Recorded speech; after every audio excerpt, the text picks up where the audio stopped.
Vamos a leer el capítulo 16 del Evangelio de Juan en los versículos 5 al 11.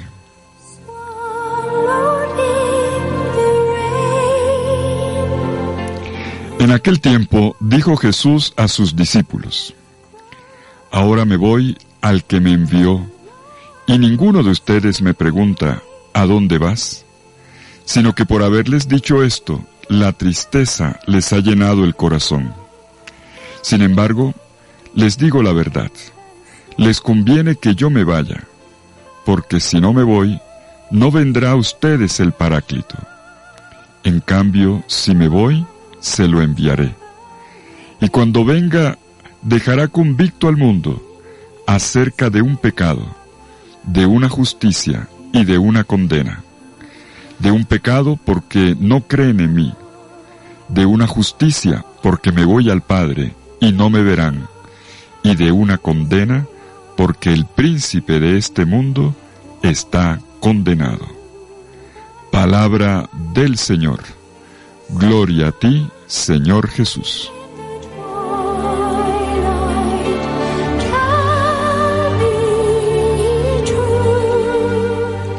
Comenzamos hoy la lectura de la tercera parte de los discursos de despedida de Jesús.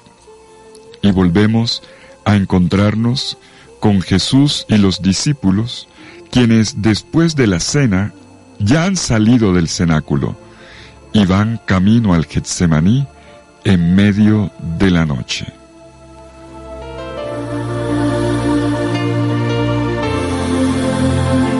Las lecciones que siguen ahora en este capítulo 16 del Evangelio de Juan tienen que ver precisamente con la noche. ¿Cómo salir de la noche? ¿Cómo superar una crisis? Los discípulos están tocando fondo en medio de su situación. Están paralizados, están encerrados en su tristeza. Y en esta inercia, en medio de ella, Jesús va a intervenir con un nuevo proceso educativo. Será un camino donde vemos cómo se forma la comunidad pascual, que es una comunidad de la libertad, de la vida, de la esperanza, una comunidad de horizontes nuevos y prometedores. ¿Cómo se sale de la noche? ¿Cómo se supera una crisis? Entremos en la lección.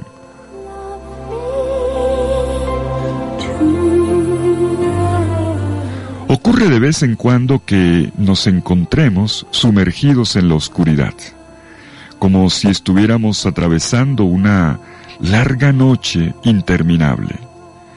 Y lo que más lamentamos es el hecho de que a Dios pareciera no importarle esta oscuridad y esta noche.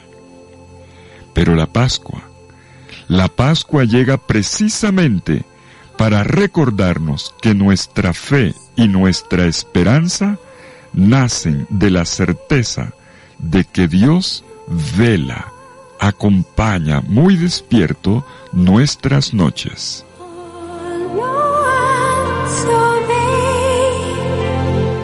Muchas veces pareciera que Dios estuviera durmiendo, ¿verdad? ¿Por qué duermes, Señor? ¿No te importa que muramos? Fue lo que le dijeron a Jesús en medio del lago. En cambio, Él estaba velando. Parecía dormir en la noche de la nada Dios antes de la creación. En cambio, Él velaba, y el hombre vio la luz. Parecía dormir cuando Abraham fue llamado a sacrificar a su hijo. En cambio, Dios allí velaba, y Abraham recuperó a su hijo. Dios parecía dormir cuando los egipcios estaban a punto de atajar a los judíos en las aguas del Mar Rojo, cuando la causa parecía perdida. En cambio, en esa noche de la Pascua, Dios velaba, y el pueblo hebreo recuperó su libertad. Dios parecía dormir cuando Jesús moría en una cruz gritando: Dios mío, ¿por qué me has abandonado? En cambio, en medio de esa tiniebla, mediodía, eclipse, eclipse sobre la tierra entera, donde Dios parecía silencioso y dormido, Él velaba. Y después de 3 días, el Hijo de Dios, fue resucitado.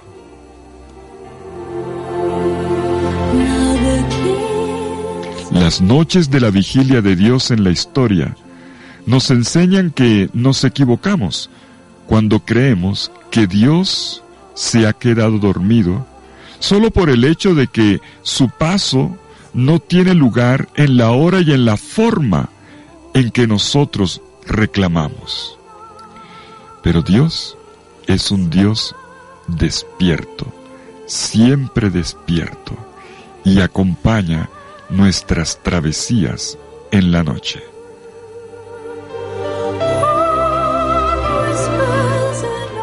Le ocurrió a un padre de familia, desesperado, cuando veía cómo se le escapaba la hija de su corazón. Y entonces Jesús le va a decir con fuerza: no pares de creer, no pares de creer, sigue teniendo fe, no desistas. Justo cuando parece que no hay nada más que hacer, es entonces cuando Dios interviene. Es lo que encontramos en las lecturas de hoy. Ya desde la primera lectura, en el capítulo 16 de los Hechos de los Apóstoles, vemos la experiencia de Pablo y sus compañeros que han sido encarcelados y pasan una noche en prisión.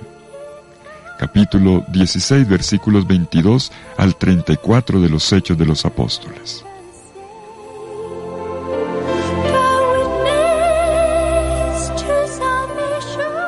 Aquella noche, Pablo y Silas estaban presos en una cárcel en Filipos.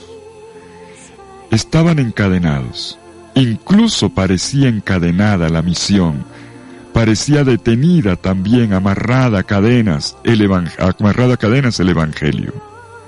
Sin embargo, hay algo más fuerte que las cadenas en los pies, y es la fe de los que nunca dejan de creer.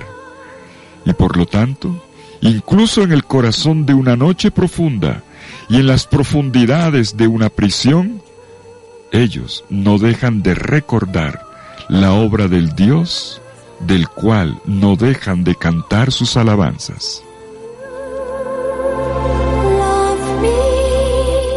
Y fue así como Pablo y Silas atravesaron la noche, en oración. Qué importante es la resistencia de la fe. Ayer lo recordábamos. Resistir es una forma de testimonio. Resistir.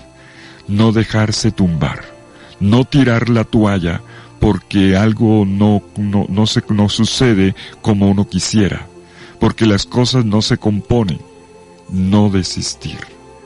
En momentos de angustia total, cuando la evidencia quisiera forzar la rendición, todavía es posible orar y alabar, nos enseña hoy la primera lectura.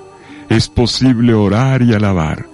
Y esto, solo esto, redime un lugar de desolación y de fealdad, como puede ser una prisión.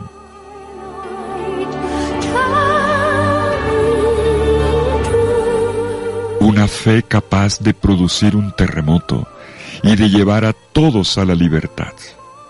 Aquellos que han conocido esta experiencia gozosa de un Dios que vela y que libera en el corazón de las noches de la humanidad, ellos pueden decir a los hermanos, como lo dice Pablo al carcelero y a los otros que están a punto de suicidarse porque parecía que todo el mundo se iba: no te hagas daño.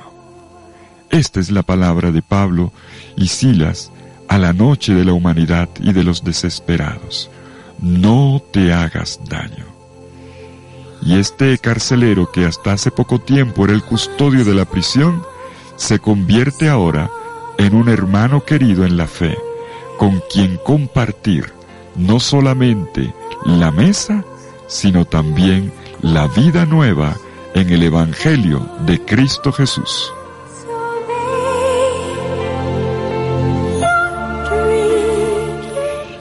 ¿Y cómo aparece esto en el Evangelio de hoy?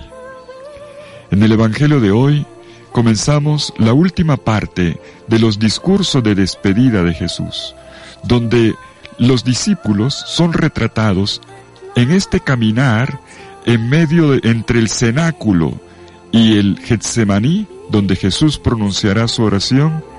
Van con la cabeza agachada, van tristes, van desolados, están con algo por dentro que los aprieta.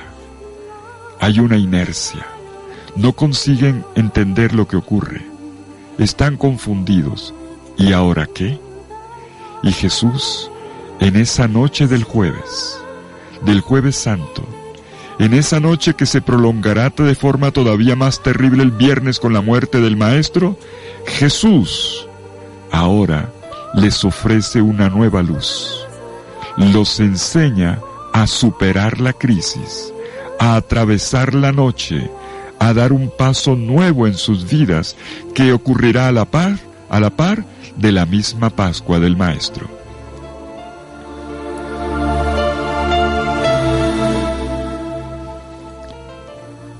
Hay 5 enseñanzas que Jesús le da a sus discípulos y hoy abordamos la primera: la venida del Espíritu Santo. Con el Espíritu Santo la Pascua es completa. Con el Espíritu Santo pasamos plenamente de la oscuridad a la luz. Con el Espíritu Santo se inaugura una nueva etapa en la vida y en la misión de la Iglesia. Y en esta caminata entre el cenáculo y el Getsemaní, Jesús invita a los discípulos, primero para que estén felices con su partida. Suena paradójico, ¿verdad? Pónganse contentos de que yo me vaya, porque esta es la condición para que pueda enviar el Espíritu Santo, que es el Paráclito, el auxiliador de los creyentes.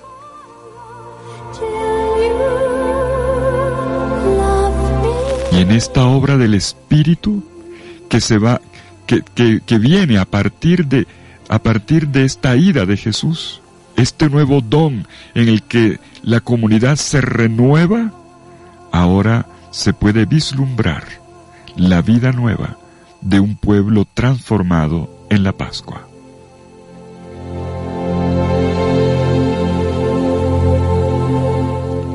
Y podemos ver aquí entonces, en la primera lección que Jesús les da: no se pongan tristes, pónganse contentos, porque esto que parece una adversidad de la Pascua de mi vida, en realidad lo que está trayendo para ustedes es algo realmente grande.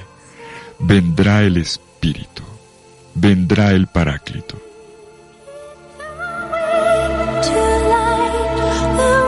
Y esto que el Espíritu obra en la comunidad va a impresionar al mundo. Lo que ocurre aquí va a impresionar al mundo. Al principio de su discurso Jesús había dicho que el mundo no puede recibirlo, al Espíritu, porque no lo conoce. Ahora Jesús vuelve sobre esta enseñanza. Cuando el Espíritu viene, Él no viene al mundo en general, sino a la iglesia, al creyente. Y desde ahí, claro, desparrama a través del testimonio y de la evangelización al mundo entero. 2 veces Jesús repite esta idea. Una vez en negativo y otra en positivo. Si no me voy, no vendrá a ustedes.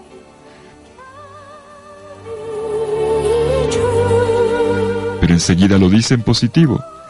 Pero si me voy, se los enviaré.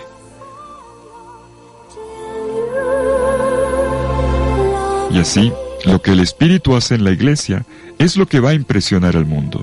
Y este es el primer paso en la obra que el resucitado hace con la fuerza del Espíritu en una comunidad que hace una tremenda travesía. ¿Y qué es lo que el Espíritu obra en la comunidad? Dice Jesús en el versículo 8, cuando Él venga, convencerá al mundo en lo referente al pecado, en lo referente a la justicia y en lo referente al juicio.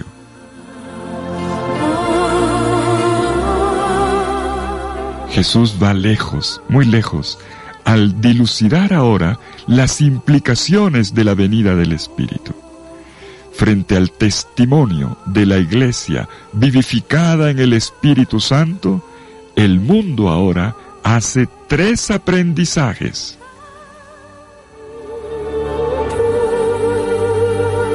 Primer aprendizaje que hace el mundo desde esta comunidad, desde esta iglesia llena del Espíritu. 1.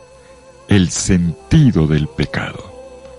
Jesús dice que el Espíritu convence al mundo en lo referente al pecado porque no creen en mí. Una persona que no tiene una fuerte experiencia de Dios tampoco tiene sentido del pecado. Todo le parece normal, le da lo mismo una cosa que la otra. Ahora bien, Jesús no dice pecados en plural, sino pecado en singular. ¿Por qué? La tarea de una comunidad centrada en el Señor no es atacar a la gente acusándola de una lista de pecados en plural, sino de hacerle caer en cuenta proféticamente de su pecado fundamental, que es la cerrazón ante Dios.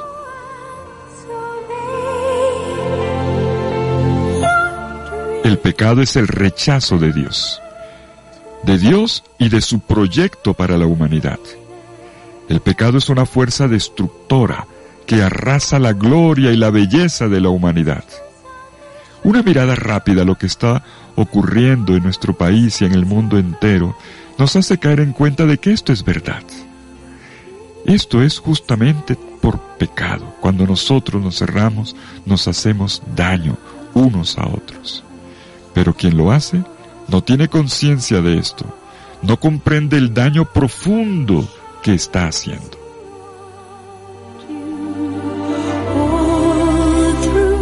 Pero cuando una persona cree en Jesús, la cosa es diferente. Tiene una gran sensibilidad frente a la realidad del pecado.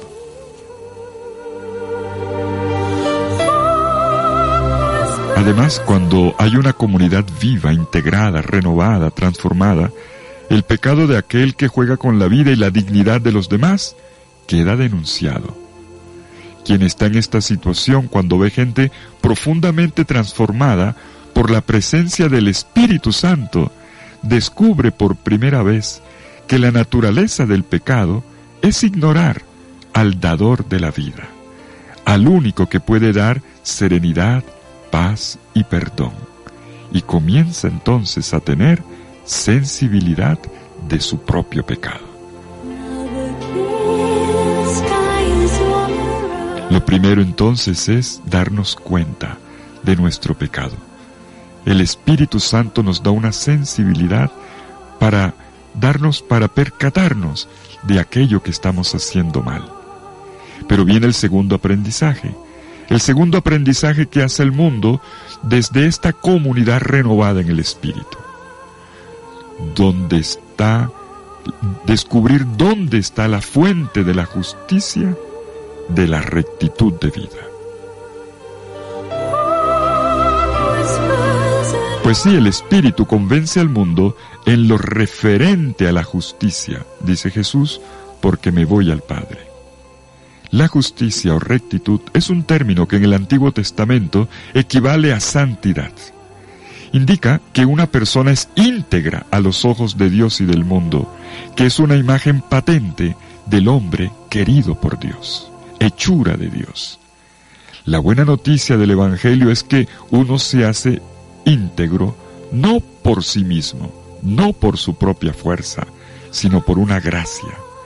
La única manera de lograr una vida integrada, coherente, sólida, bien conducida, es venir a Jesús, creer en Jesús. Santificarnos es lo que hace Jesús en nosotros por medio del Espíritu. El Espíritu es santificador. Y por eso se habla aquí de la justicia, que es la santidad. La única manera de santificarnos es venir a Jesús. Y la obra del Espíritu es darnos lo que nosotros nunca lograríamos por nuestras propias fuerzas: ser santos. Esta es la maravillosa experiencia que podemos llamar la belleza de la santidad. Una belleza que no proviene de maquillajes, sino desde dentro. La comunidad verdaderamente bella es la que está conformada por gente que, a pesar de su debilidad, ha llegado a ser profundamente íntegra por la fe en Jesús. Y cuando esto ocurre, se comienza a transformar todo el entorno vital de manera progresiva. Pues esto es lo que el mundo descubrirá de la acción del Espíritu en los creyentes. El mundo entenderá entonces que sí es posible ser santo, ser justo, ser correctos, ser diferentes.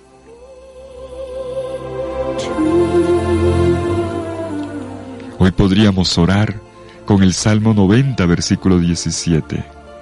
Que la belleza, que la dulzura del Señor venga sobre nosotros. Bueno, el Espíritu educa a la humanidad entera desde la vida nueva de la Iglesia, renovada, llena por esta potencia del Paráclito, primero en la sensibilidad frente al pecado. 2, el llamado a la santidad, de que sí es posible ser santos y de que Él nos santifica. Pero viene el tercer y último aprendizaje que hace el mundo, que el juicio de este mundo ya ocurrió en la muerte de Jesús. Jesús dice que el Espíritu convence al mundo en lo referente al juicio, porque el príncipe de este mundo está juzgado. Toda persona tiene la responsabilidad de darle cuenta a Dios sobre su vida cuando al final de su historia se encuentre con Él cara a cara. Pero miren qué cosa curiosa. Jesús está hoy yendo mucho más allá de esta simple idea y nos dice que este juicio ya sucedió. Un cristiano que sigue a Jesús en el Espíritu Santo vive siempre en una increíble libertad, porque ya se sabe juzgado. Un discípulo vive contento como hijo del Dios viviente. Lo que el mundo aprenderá observando a los creyentes llenos del Espíritu es precisamente eso, que son personas que saben vivir porque han conseguido superar sus contradicciones internas y ahora están en paz, con una gran libertad y con una tremenda fuerza interior.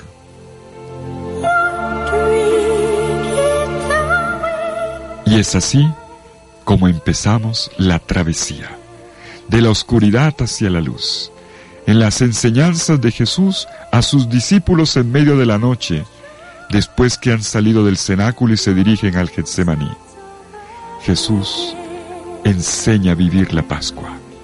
Jesús enseña a salir de las noches, a superar las crisis.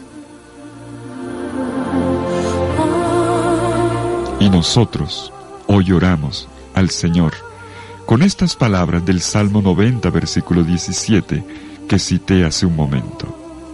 Que venga este Espíritu, que venga esta obra nueva sobre nosotros, los que creemos en ti, para que el mundo sea transformado, para que el mundo conozca la luz y la potencia de la vida. Que la belleza y la dulzura del Señor venga sobre nosotros. Bueno, los invito ahora a recogernos en oración y a leer despacio el Evangelio de hoy, que está en el capítulo 16 del Evangelio de Juan, en los versículos 5 al 11. Que el Señor los bendiga en el nombre del Padre, del Hijo y del Espíritu Santo. Amén. Tengan todos un lindo día. Mi corazón, yo quiero creer en ti mucho más.